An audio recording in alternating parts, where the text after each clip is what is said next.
In this video, we are going over the second part of our crash course into the elements of art. This is actually the final part. And what we're going to be doing, we are going to be making a form drawing like you see here. And what you need is a toy of some kind or an object. You can actually have more than one. I would suggest that you have two actually.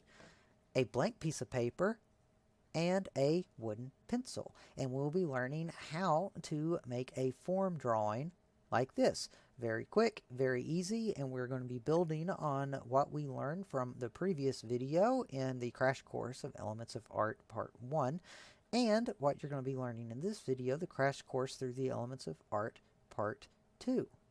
So with that, happy drawing, and I hope you enjoy the video. The following video has images that may or may not have proper citations. These images are used for educational purposes only. I do not take credit for any artwork and have tried to include proper reference to every artwork available. If this video does not have proper citation of an image or artwork, please leave a comment and it will be noted. Hello and welcome to our Elements of Art Crash Course Part 2.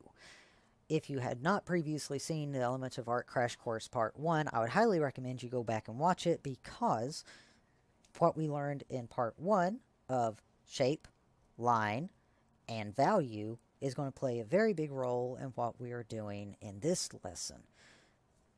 This lesson, we are going to be going over the remaining 7 elements of art, which are color, form, space, and texture. Now, we are going to try to be covering all of these, so this is the last installment of our crash course through the elements of art, and we're going to be having one lesson at the end of this presentation. So we're going to go ahead and start with texture, and I'm going to try to go through this as quickly as we can, because I know that everybody has their own stuff that they want to do. But texture is pretty much what it sounds like. It's how things would feel, or how things do feel. So basically, actual texture, which is one of the two types, actual texture is how things feel if you touch them. Implied texture is how things look like they would feel. For example, this saucer, spoon, and plate or cup that you see in front of you is made out of fur. You can pick these up and you can actually feel them, so they have actual texture. This statue, more commonly known as the melting dog, has actual texture as well. You can walk up and touch this texture.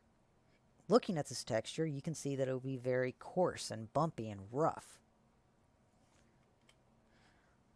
This, however, is not actually a photograph. This is a drawing, a pencil drawing to be more precise. And this drawing has implied texture. What I mean by that is the artist did a very good job with value to create the illusion of texture and form on a flat surface. You could imagine what the hair would feel like if you could touch the hair. You could imagine what the skin would feel like if you could touch the skin, the wrinkles on the forehead.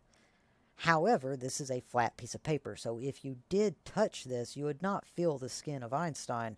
You would just feel the flat surface of a paper. So the texture here is implied.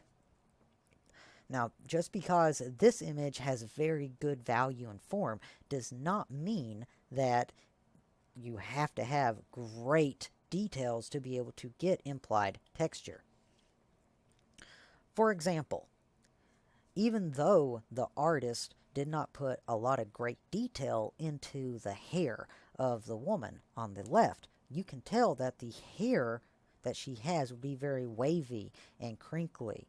You could tell the textures in it, or the texture in the dog, for the smooth smudging and the short lines that were used in it would be a very soft-haired, short-haired dog. Then you have a certain artist like Claude Monet who used both actual texture and implied texture, simply because of his painting style. His painting style was one that was called Impressionism, and the idea behind Impressionism was they were trying to capture light in the moment that it happened. So they painted very, very quickly, most of the time not blending colors before they put them on the canvas. So if you were to go up and touch this painting, it would actually have actual texture because of the wavy bumpiness of the paint, and it would have implied texture because of the visual blending that was put into it. So let's move on to color, because texture was something that a lot of people was like, okay, yeah, we get it, we understand it, it's texture, it's what it feels like. Color, on the other hand, is something that's a little bit deeper. Now, color is what you get whenever light hits an object and the certain color is reflected off the object. The object will absorb all other colors except for the color that is reflected off. So, let me give you an example of this. Hold up a pencil or something that you have close by. Look at that color. The light that's in your room is being absorbed in that object that you're holding. The color is the portion of light that is being reflected back off of that object into your eye. If you removed light from your room, so there is no light coming in whatsoever, would you be able to see the color that was coming off of the pencil or the object that you're holding? No, because light is what makes us see. Light is what gives colors the color that they have, because light is absorbed into the color, and then the color that it does not absorb in is reflected back, and that is what we see. Now, there are many different ways to break down colors. The most basic ways to break down colors into three separate sections, which is called primary colors, secondary colors, and intermediate or tertiary colors. Now, primary colors are yellow, red, and blue. And with these three colors, you can mix any other color on the color wheel. Any color that you see before you, you can make using red, yellow, or blue. Now, red, yellow, and blue, you cannot mix any colors to get red, yellow, or blue. Red, yellow, and blue are primary colors, which means nothing can ever make yellow, nothing can ever make red, and nothing can ever make blue by mixing them together. You have to start with red, yellow, or blue.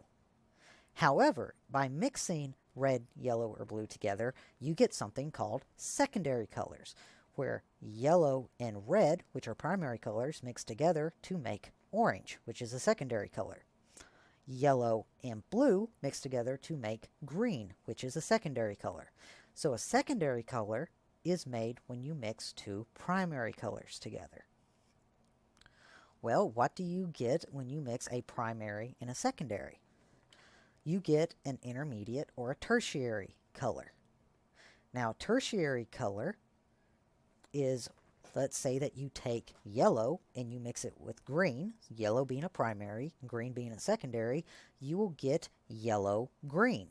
Now, the names are always named like that, with the primary color first and the secondary color second, and it's always the primary color that you mix with the secondary color, you get that color. So yellow mixed with green will give you yellow-green, while yellow mixed with orange will give you yellow-orange.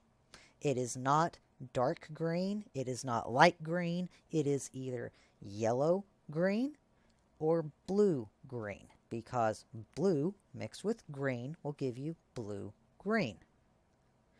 Blue mixed with violet will give you blue-violet. And red mixed with violet will give you red-violet. So when all of these pretty colors come together in something like a wheel, it's called a color wheel. And using this color wheel, you can basically have a cheat sheet for any color that you ever want to make. So, there are different classifications of colors: primary, secondary, and tertiary colors. There's also ways you can break down these colors even further.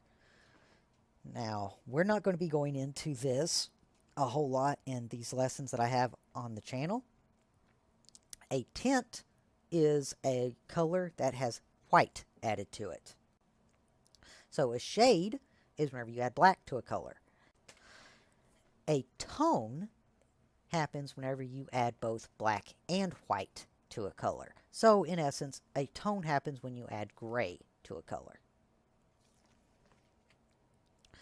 Now, sometimes artists will do something called a monochromatic color scheme. And a monochromatic color scheme basically means mono, which is singular, and chromatic, which means color. So it is a singular color, or they only use one color in the artwork. This is a very good example of a monochromatic color scheme that would only use blue.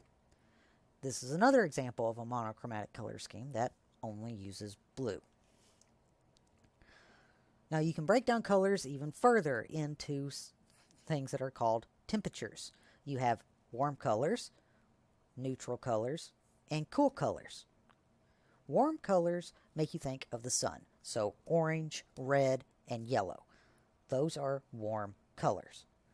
Cool colors are colors that make you think of very earthy tones, like greens and blues, and purples are also in there as well. So it's very earthy, kind of cool down, muted colors. Now, neutral colors, on the other hand, neutral colors are colors that in the fashion world go with anything. So you have brown, gray, black, white. All these are neutral colors. And whenever you're trying to match a tie or a belt or a scarf with something, you always want to go with a dark color or a neutral color because they match everything. So that's it for color. We are now moving on to space. And space is one of those elements of art that's a little difficult to wrap your brain around, but at the same time, it's pretty straightforward. And let me explain how this is. Basically, space is all the areas that make up an artwork, that make up around an artwork, or is the area that the artwork is encompassing. This artwork actually has two different kinds of space. It has positive space and negative space, and space can be broken down into this as well. So this artwork actually takes up positive space, being the space that your eye is attracted to, which is the black tree and the ground. Positive space and negative space can be viewed like this.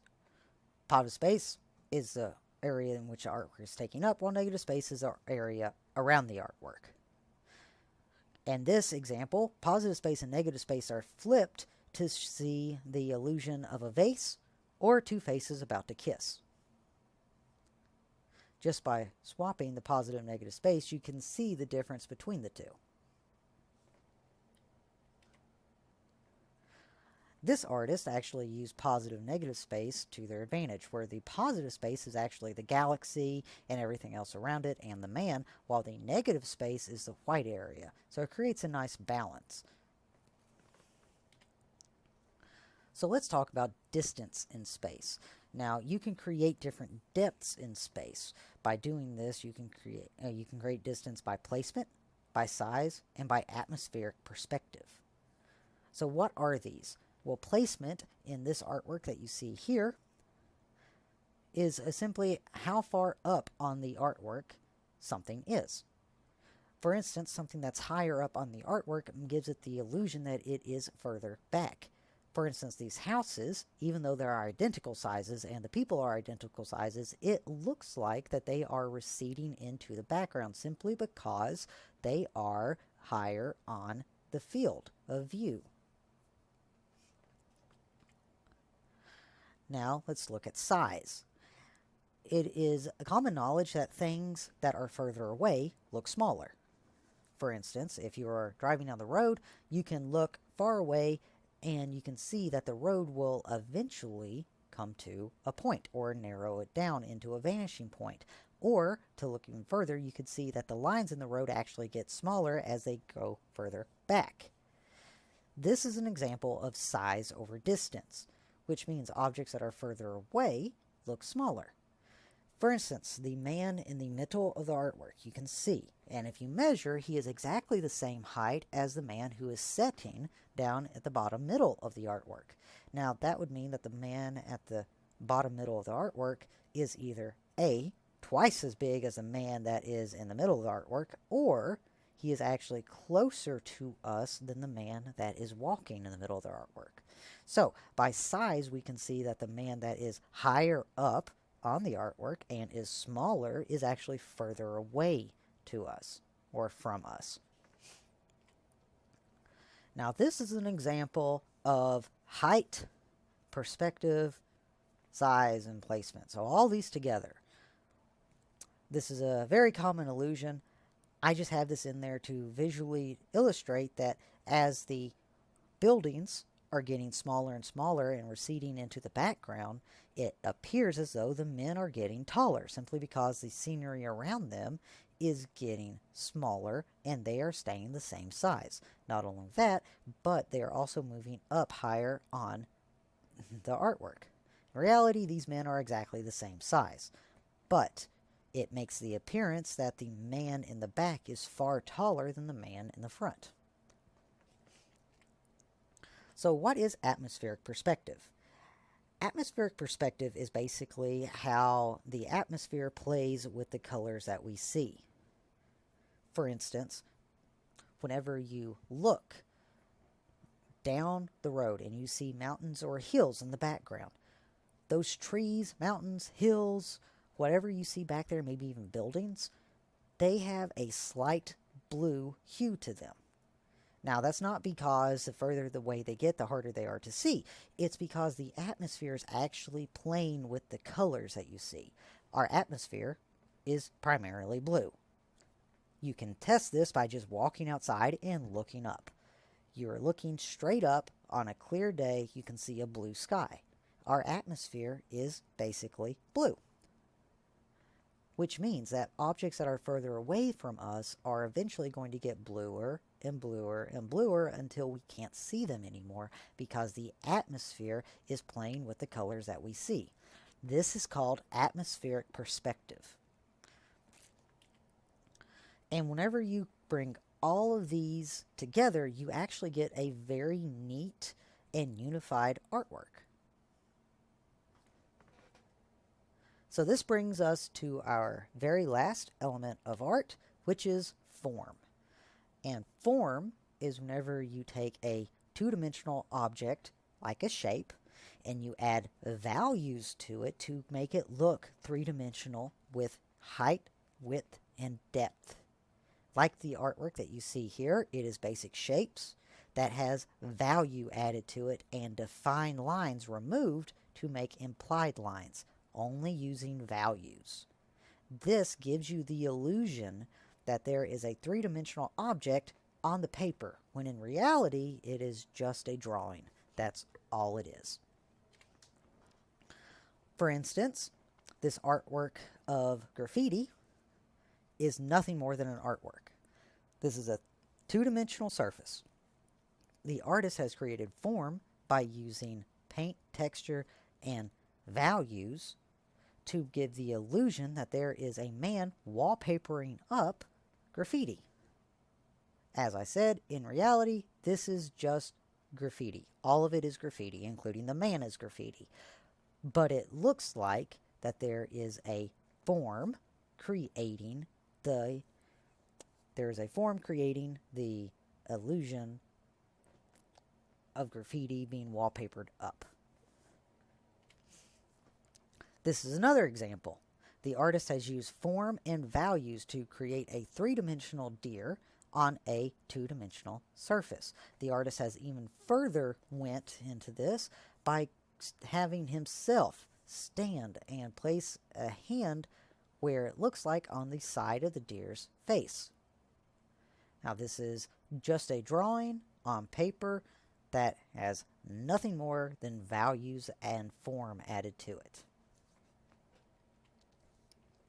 And this is our last example. It is the most well-known optical illusion of all time that I'm aware of. And this is M.C. Escher drawing hands. It's a very great, really great example of how line, where you can see the pencil drawing the line of the sleeve, can turn into shape, where the line comes back and meets itself, which can then get added value in the hand and wrist and the veins in the hand, and then the value can then turn the artwork into form, where the values and shading come in and make a three-dimensional hand. So, this leads us into your assignment. And your assignment is you are to select your very own toy or chosen object from either around your room, or you can have an object picked out in your mind. But you have to have the object physically there in front of you. Now you're going to be drawing a minimum of 2 of these shapes or objects, setting in front of you in different light and in different perspectives. So let me give you an example. Right here, I have my paper, and I have my figure that I'm going to draw. So how do you start this off? Well, you start off by looking at the shape, and you break this down into the most basic shapes that you can. And this figure is rather small, as you can see. And what I'm going to do is I'm going to draw it as big as I can on this paper. And it's going to make it a whole lot easier if you draw it bigger than if you draw it smaller. Because if you draw it smaller, you're going to have to add in all those other details that you typically wouldn't have to worry about. Or you're going to have to add in such tiny little details that you're straining to get everything in there that you need to. So what I would suggest, pick a freestanding form that's going to be easy for you to look at, that you can see the basic shapes. Pick an area, leave it set down, and leave it alone, and then draw it big on your paper. So what I'm going to do, since we saw this, I'm going to go ahead and set it down here so I can see it. And I'm going to draw it exactly the way I see it on here. And I'm going to use basic shapes to draw what I see. So I see a circle right here. And I'm going to go ahead and tell you, if you look at your form, you look at what you're drawing and you say, oh, I can't draw that ear, or I can't draw that Pokemon, or that Pikachu's head is really, really complicated, you're overthinking it. Remember what I said, it is all basic shapes. We as artists break down the world around us as basic shapes, and that's it.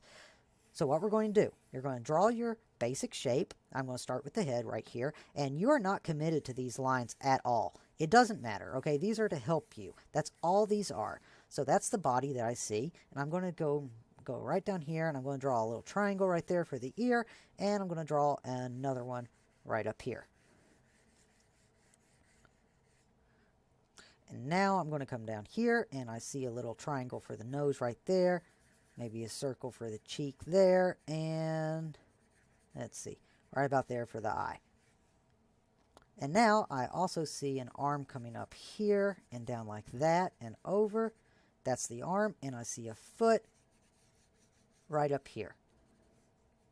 Then I see the tail up like that, and there we go. So this is the basic shape. That's what I see. From here, I'm going to go ahead and define my lines a little bit more. So I'm going to go in here. I'm going to look at where this is, and you don't have to follow these lines. These lines are here to help you and guide you. You don't have to follow them. They're not set in stone. You can always go back over them later. You do not have to be committed to these. What these are, they are to help you. And once you get your lines down and you're ready to continue, then you can go on and move forward with it. So I'm going to go here and always look at what you're drawing. You will always look at it, because if you're not looking at it, you don't know what you're going to draw. So always look at what you're drawing. That is the key thing here. Basic shapes, always look at what you're drawing. So I'm just going to add in a few more details right here. And there's the cheek right there, and a cheek right here. Nose. And then I'm going to come up here to the Pikachu's arm. Backing around like that.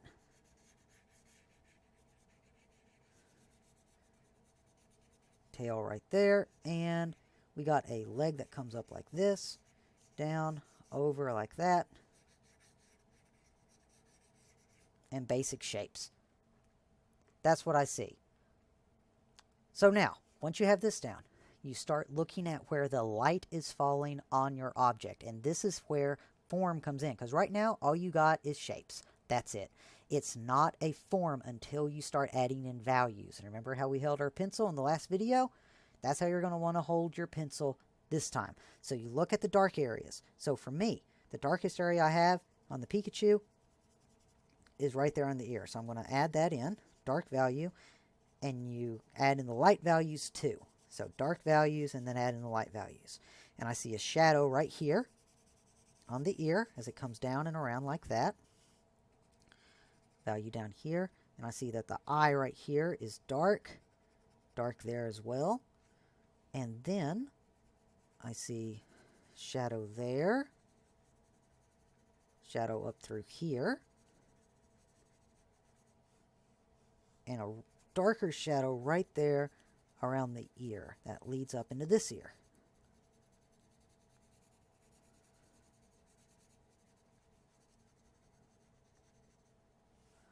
Okay, now we come down here, and I see just a little bit of shadow right there. Leads into the cheek. Goes up into the back of the head. Just like that. And then comes around the arm. And then this part back here is in shadow for the leg. Then we have the tail, which is very dark. So we add that in.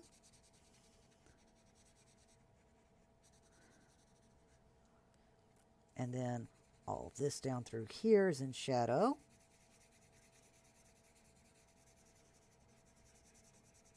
A little bit more shadow right there for the leg coming up. And of course I forgot Pikachu's little straps on his back. Or stripes on his back, not straps. Okay, and there's a Pikachu. And just so you know, the way that I was looking at it was about like that right there. So it was more like about like that. Yeah. So that's the way I was looking at it. And as you can see, we used values to give a three-dimensional form to this shape. So that is your assignment. You are to take a toy that you have laying around or an object or something like that. Look at how the light is hitting that object and then transfer that exactly the way you see it onto your paper. And I would highly suggest that you draw it a bit bigger than it actually is, because that's going to help you out so much. So with that, I hope that you enjoyed this lesson. Have fun drawing, and I will see you next time for our next drawing lesson. Until then, thank you very much. Happy drawing.